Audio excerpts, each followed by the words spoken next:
जितने दर्शक देख रहे हैं सभी को मेरा सच्चे दिल से प्रणाम। मेरा गाना अच्छा लगे तो लाइक करना, शेयर करना, कमेंट में ज़रूर बताना दोस्तों। मैं हूँ अर्चना इलाहाबादी, अपने यूट्यूब चैनल पर आप सभी का स्वागत करती हूँ। के सचिन के चैनल पर सर्च मार के ज़रूर देखना दोस्तों। प्यार दुलार आशीर्वाद देना, सपोर्ट करना। खेतवा मऊ की बस यार का करी, राजन हरे मया रहो बलाम का करी, राजन हरे मया रहो बलाम का करी। खेतवा मऊ की बस यार का करी, राजन हरे मया रहो बलाम का करी, राजन हरे मया रहो बलाम का करी। बहुते तू कर राज देव्यो रहानवा, बहुते तू कर राज देव्यो रहानवा।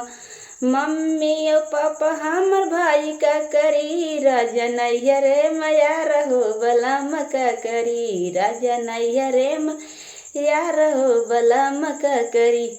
बहुते तू कर राज देव्यो रहानवा, बहुते तू कर राज देव्यो रहानवा। मम्मी और पापा हमर भाई का करी, राजन हरे मया रहो बलाम का करी, राजन हरे मया रहो बलाम का करी। खेतवा मऊ की बस यार का करी, राजन हरे मया रहो बलाम का करी, राजन हरे मया रहो बलाम का करी।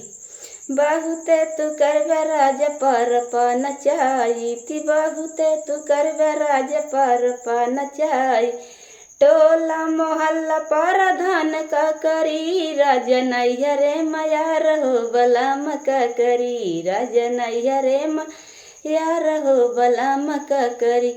खेतवा मऊ की बस यार का करी, राजन हरे मया रहो बलाम का करी, राजन हरे मया रहो बलाम का करी। बहुते तू कर राज थाना पुलिसवा, बहुते तू कर राज थाना पुलिसवा। थाना पुलिस चौकीदार का करी, राजन हरे मया रहो बलाम का करी, राजन हरे मया रहो बलाम का करी। खेतवा मऊ की बस यार का करी, राजन हरे मया रहो बलाम का करी, राजन हरे मया रहो बलाम का करी। बहुते तू कर राज कोटयऊ कचेहरी, बहुते तू कर राज कोटयऊ कचेहरी। कोटा कचहरी कोतवाल का करी, राजन हरे मया रहो बलाम का करी, राजन हरे मया रहो बलाम का करी।